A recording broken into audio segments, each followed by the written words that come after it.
तो hello guys, फिर से स्वागत है आपका आपके यूट्यूब चैनल पगला गेमर में, जो कि लेके आया है एक नई स्टोरी जिसमें डर है, ड्रामा है, सस्पेंस है और है अनलिमिटेड एंटरटेनमेंट।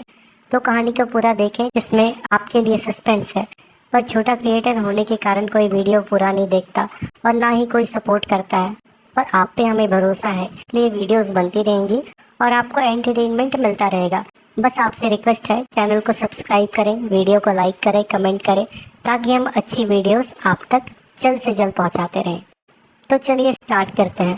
कहानी का नाम है छाया हवेली का रहस्य। उत्तराखंड की पहाड़ियों में एक निर्जन गांव में स्थित रतनगढ़।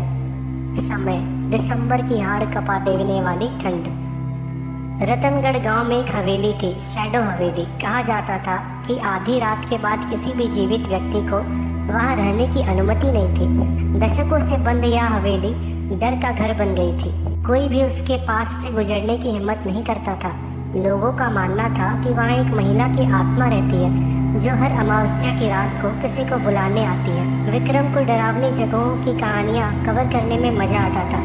जब उसने शैडो मेंशन के बारे में सुना तो उसने तय किया कि वह एक रात वहाँ रुकेगा और सच्चाई का पता लगाएगा।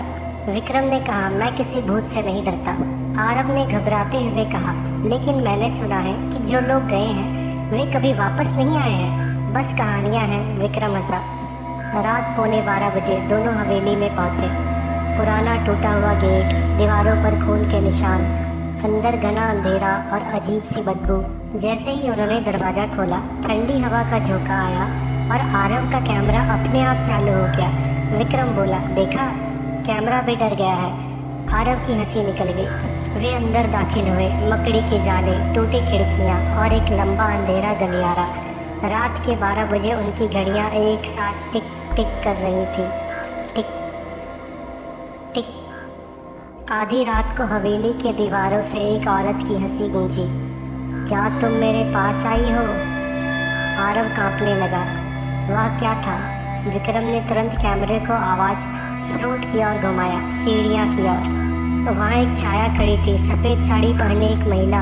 उसका चेहरा दिखाई नहीं दे रहा था, सिर्फ लंबे खुले बाल और लटकते हुए हाथ। विक्रम ने कैमरा जूम किया, लेकिन स्क्रीन पर सिर्फ कोई सिंगल नहीं दिख रहा था। दोनों सीढ़ियां चढ़े और देखा, ऊपर का कमरा आधा खुला था। जैसे ही वे अंदर आए, दरवाजा अपने आप बंद हो गया।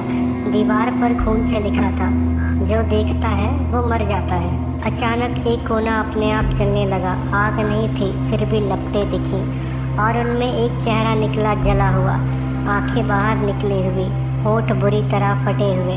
यह छाया थी। वह बहुत शांत स्वर में बोली, मेरी पति ने मुझे इस कमरे में जिंदा जला दिया क्योंकि वह मुझे पसंद नहीं करता था। मेरी चीखें इन दीवारों से समा गई हैं। अब जो कोई मेरी कहानी जानना चाहता है वह मेरी तरह चलेगा।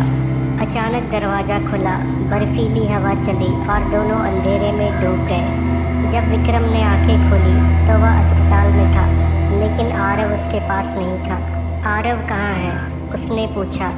नर्स ने कहा, तुमने हवेली के बाहर अकेले बेहोश पाए थे। विक्रम चिल्लाया, नहीं, वह मेरे साथ था। डॉक्टर ने कहा, तुम अकेले गए थे, ये देखो तुम्हारे कैमरे की फुटेज। विक्रम ने कांपते हाथों से कैमरा चलाया। उसमें सिर्फ वो था, आरव नहीं था। अंतिम रहस्य। रात को विक्रम अपने कमरे में बैठा, तभी फ़ोन की घंटी बजी। विक्रम, एक जानी पहचानी आवाज़ आई। आरव। विक्रम हैरान हुआ, तू तो बच गया, पर अब मैं छाया के साथ हूँ। फ़ोन कट गया, तभी लाइट चली गई और उसकी खिड़की पर खून से लिखा था, अब तेरी बारी है। क्या आरव को छाया ने अपने बस में कर लिया है, या आरव पहले से ही छाया के साथ था? जानने के लिए चैनल को सब्सक्राइब कीजिए, और एक छोटे कंटेंट क्रिएटर को सपोर्ट करना चाहते हैं तो लाइक कीजिए, कमेंट कीजिए, शेयर कीजिए, क्योंकि आपका एक क्लिक हमारे लिए आपका कीमती सपोर्ट होगा। और सोचिए, क्या आरव विक्रम को लेने आएगा?